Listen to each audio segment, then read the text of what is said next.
दोस्तों, आइए सुनते हैं किशोरी लाल गोस्वामी का लिखा खूनी औरत का 7 खून का आगे का भाग। 20वां परिच्छेद, जेल में। हे परमेश्वर, कोतवाल साहब की ये अद्भुत लीला देखकर मैं तो भौचक सी रह गई, पर तुरंत ही मैंने भगवती का स्मरण करके मजिस्टर साहब की ओर देखकर यूं कहा, हुजूर, मुझ अनाथ की भी एक अर्ज सुन। इतना सुनते ही हाकिम ने मुझे बड़े जोर से डांट बताई और यूं कहा, तुम अभी चुप रहो, जब तुमसे पूछा जाए तब बोलना। ये सुनकर फिर मैं कुछ न बोली और टकटकी बांध और कान खड़े करके अदालत की कार्रवाई देखने सुनने लगी। उस समय वो बड़ा कमरा आदमियों के मारे भर उठा था और उसके अंदर जितने लोग थे वे सभी मेरी ओर एक अनोखी दृष्टि से देख रहे थे। मैंने देखा कि उस भीड़ में काला और नाटा सा एक काना आदमी भी था, जो काले रंग का चोंगा पहरे, सिर पर समला धरे और नाक पर चश्मा लगाए गजब तरह से मेरी ओर निहार रहा था। अस्तु ये सब देख सुनकर मैं हाकिम की ओर देखने और भगवती का स्मरण करने लगी। उस कमरे में बड़ी भीड़ इकट्ठी हो गई थी, इसलिए हाकिम ने अपने अर्दलियों को ये हुक्म दिया कि वकील मुख्तारों को छोड़कर बाकी के सब आदमियों को बाहर निकाल दो। हाकिम के मुंह से इतना निकलते ही उस कमरे से भर भर लोग निकलने और भागने लगे और अर्दलियों को विशेष कष्ट नहीं उठाना पड़ा। जब भीड़ छट गई तब मैंने देखा कि अब उस कमरे में 15-20 आदमी बाकी रह गए हैं। ये देखकर मैंने आप ये समझ लिया कि ये लोग वकील मुख्तार होंगे।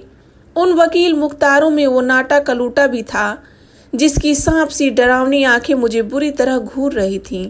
अस्तु अब ये सुनिए कि मजिस्टर साहब के हुक्म से पेशकार साहब कोतवाल साहब के दिए हुए कागजों को सिलसिलेवार फिर पढ़ने लगी और जब वे सब कागजों को सुना गए तब हाकिम ने उन कागजों को ले और उन्हें उलट पलट कर देखना और कुछ लिखना प्रारंभ किया।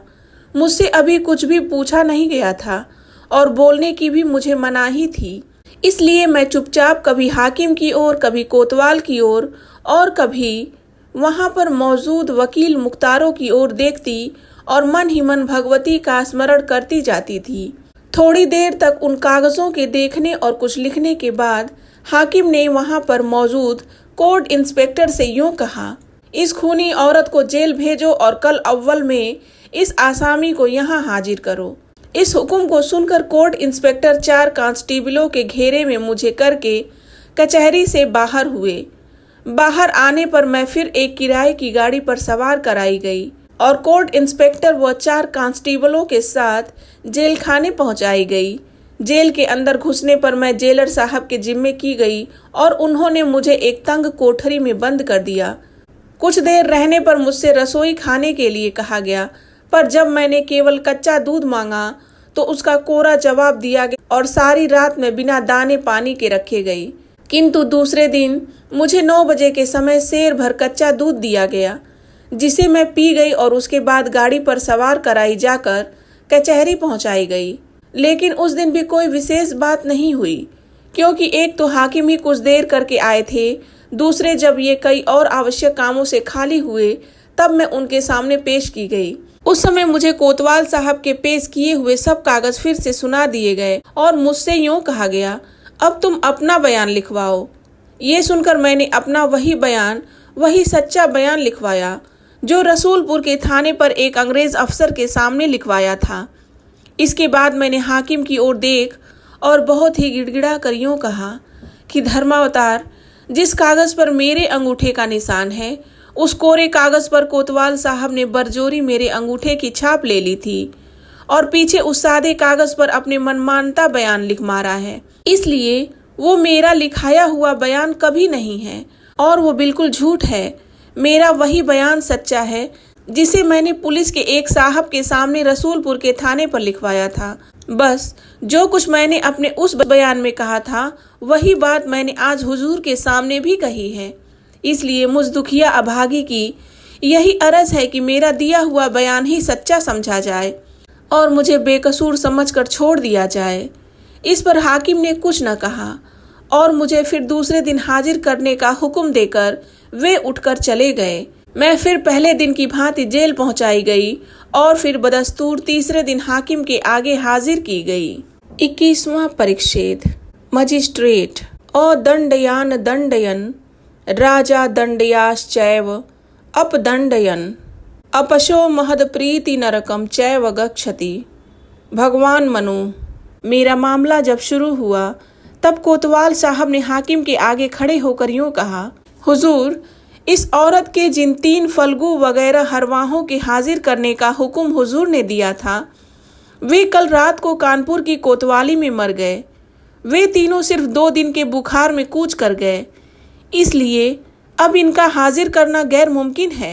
हाँ, रसूलपुर गांव के रामदयाल वगैरह 6 चौकीदार हाजिर हैं। ये सुनकर हाकिम ने उन 6 को अपने सामने बुलाकर उन सभी का बयान लिया।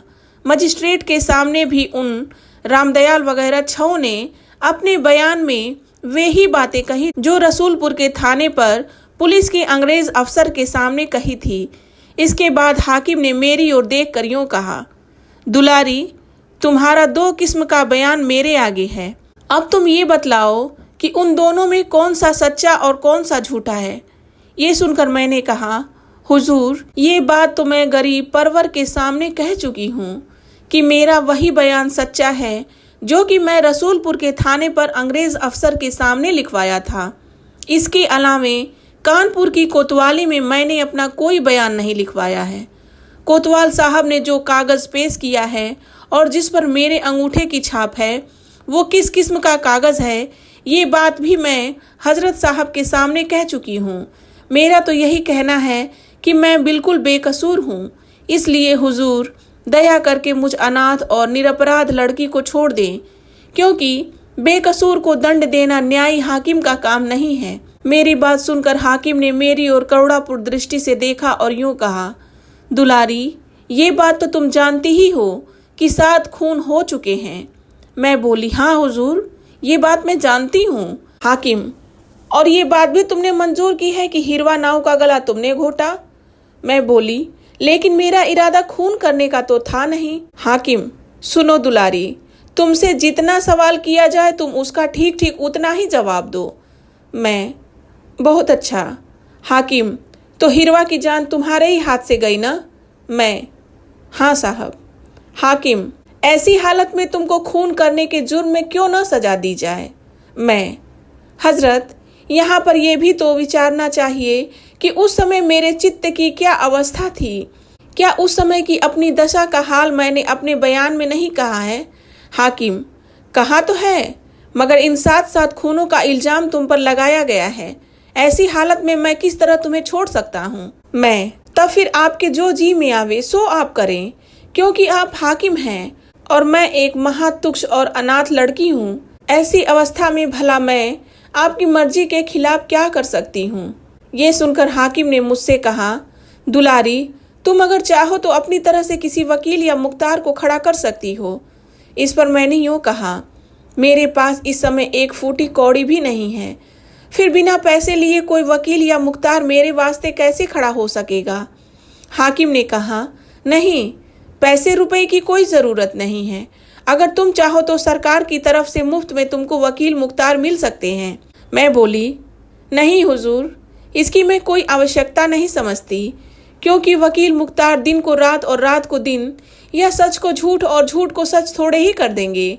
ऐसी अवस्था में झूठ मूठ में मैं किसी वकील या मुख्तार को खड़ा करके अदालत का व्यर्थ समय नष्ट करना नहीं चाहती। हाँ, अगर हुजूर हुक्म दें तो मैं हजरत सलामत आपसे कुछ पूछूं। ये सुनकर हाकिम ने कहा, तुम जो कुछ पूछना चाहो बेखौफ पूछ सकती हो। ये सुनकर मैं बोली, इस खून की तहकीकात में ये बात साफ तौर पर जाहिर हो चुकी है कि मेरे घर की सारी चीज वस्तु गायब हो गई है। क्यों, ये तो ठीक है ना? हाकिम, हाँ, ऐसा ही तो जाहिर हुआ है। मैं, तो कौन शख्स मेरे घर की सारी चीजें लूट ले गया? हाकिम, ये मैं नहीं बतला सकता, क्योंकि इस बारे में मुझे कुछ मालूम नहीं हुआ है। मैं, अच्छा, कोतवाल साहब ने वो जो मेरे अंगूठे की छाप लगा कागज पेश किया है, उसमें एक ही तलवार का जिक्र है, और उस कोठरी में से जिसमें कि 4 लाशें पाई गई थी, कई तलवार बरामद हुई हैं। मेरी ऐसी बातें सुन हाकिम ने कोतवाल साहब की ओर देखकर उनसे यूं पूछा, क्यों साहब, उस कोठरी में कई तलवारें पाई गईं? इस पर कोतवाल साहब ने यूं कहा, हुजूर, उस कोठरी में से 4 तलवारें बरामद हुई थीं। हाकिम, मुझसे तुमने अपने सवाल का जवाब पाया ना?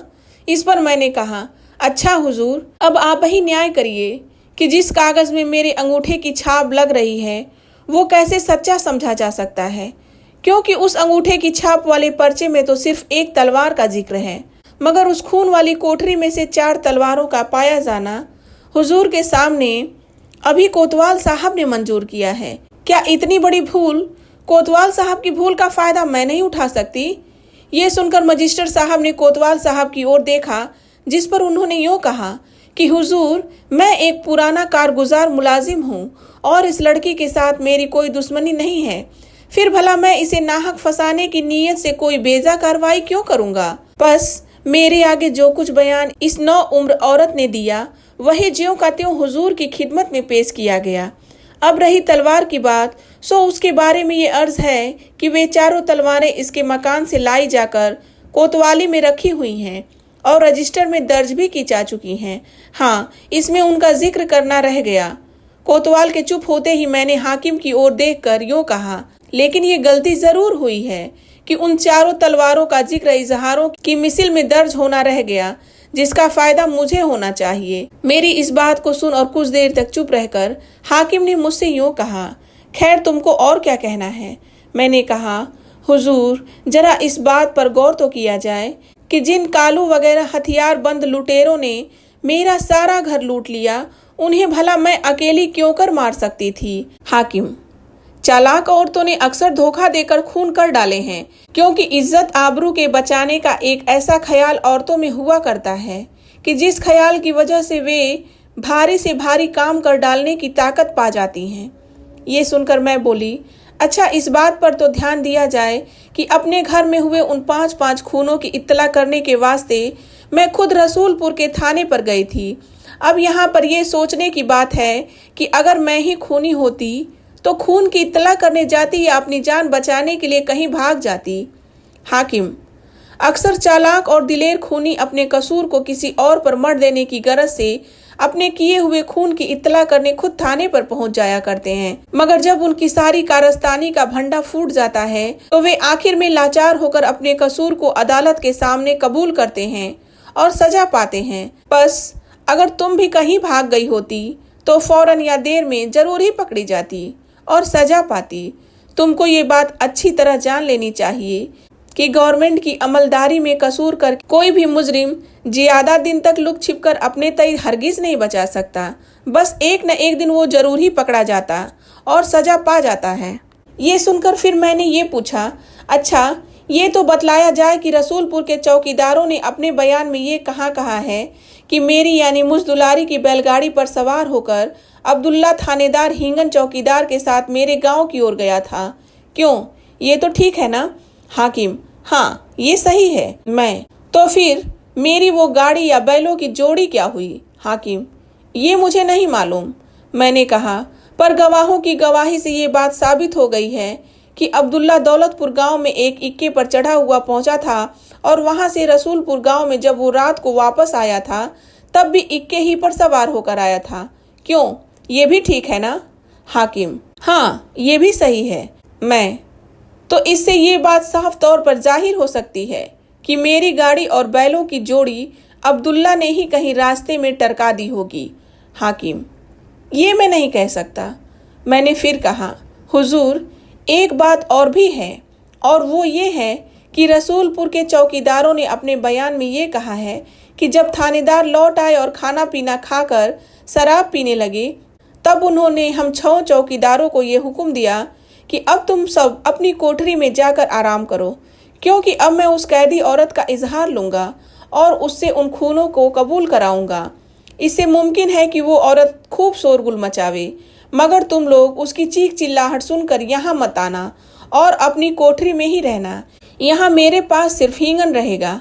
क्यों हुजूर, ऐसा ही इजहार है ना? इस पर हाकिम ने कहा, हाँ, ये सही है। मैं बोली, तो क्यों हुजूर, उस थानेदार की उन बातों से क्या उसकी बुरी नीयत का पता नहीं लग सकता? हाकिम, शायद। मैंने कहा, मैं तो यही समझती हूँ कि उस थानेदार ने मेरी गाड़ी और बैलों की जोड़ी को भी गायब किया और मेरा धर्म भी बिगाड़ना चाहा। हाकिम: अच्छा, फिर? तब मैंने हाथ जोड़कर यूं पूछा, हुजूर, यद्यपि अब्दुल्ला और हींगन को मैंने खुद कभी नहीं मारा है, वरन मैंने तो खून खराबा करने से हींगन को भी रोका था, जैसा कि मैं अपने बयान में कह आई हूँ। लेकिन थोड़ी देर के लिए अगर ये मान भी लिया जाए कि अपने धर्म बचाने के लिए मैंने उन दोनों बदकारों को मारा या मरवा डाला, तो इसमें क्या बुरा किया, क्योंकि स्त्रियों के पास सतीत्व से बढ़कर कोई धन नहीं है। और फिर ये धन भी ऐसा विचित्र है कि यदि एक बार ये लुट जाए तो जीते जी फिर कभी नहीं मिल सकता। बस गया सो गया। ऐसी हालत में अपने अनमोल सतीत्व धर्म की रक्षा के लिए स्त्रियां न जाने क्या क्या कर डालती हैं। मेरी इन लंबी चौड़ी बातों को सुनकर हाकिम ने कहा, अब ये बात तुम जज साहब के आगे कहना। भला इतने एंच पैंच के साथ तुमने खून करना मंजूर तो किया। खैर, तुम्हें अब दौरे सुपुर्द करता हूँ। वहां पर जज साहब के आगे जो कुछ तुमको उज्र करना हो सो करना, क्योंकि मैं तुमको बेकसूर छोड़ देने की ताकत नहीं रखता। ये सुन और घबरा कर मैंने कहा, अरे धर्मावतार, भला मैंने खून करने की बात कब सकारी? अजी साहब, मैं तो वहां से भी नहीं भागी थी, और उन दोनों के कट मरने पर भाग जाने के मौके को हाथ में आया हुआ समझकर भी मैं वहां से नहीं भागी थी, और खुद उन चौकीदारों के पास जाकर मैंने उन दोनों के कट मरने की बात कही थी। हाकिम ने कहा, अब मैं कुछ सुनना नहीं चाहता। इस पर मैंने खूब जोर से चिल्लाकर कहा, मत सुनो, तुम मुझ अनाथ निरपराधिनी की बात मत सुनो, पर जो हमारे तुम्हारे बल्कि सारे जहान के घट घट में छिपा हुआ बड़ा हाकिम है, वो जरूर बेकसूर की पुकार सुनेगा। पर इस बात का जवाब दिए बिना ही हाकिम ने मुझे वहां से हटाने का हुक्म दिया, और कई सिपाही मुझे अपने घेरे में करके वहां से चलते बने। कचहरी के बाहर जब मैं निकली तो मेरे कानों में दो आदमियों की कही हुई ये बातें पहुंची। एक ने कहा, वाह री औरत, इसने क्या ही माकूल बहस की है। अगर ये पढ़ी लिखी होती तो अच्छे अच्छे वकीलों के कान काटती। इस पर दूसरे ने कहा, तो खैर मनाओ कि तुम्हारे कान कटने से बच गए। ये सब बातें मेरे कानों को सुनाई तो दी, पर मैंने आंखें घुमाकर ये न देखा कि वे बातें किन दो शख्सों में हुई थीं। निदान में फिर जेल खाने पहुंचाई गई और कई दिनों तक वहीं पड़ी पड़ी अपने खोटे नसीब को कोसती रही। दोस्तों, आगे की कहानी भाग 13 में सुने।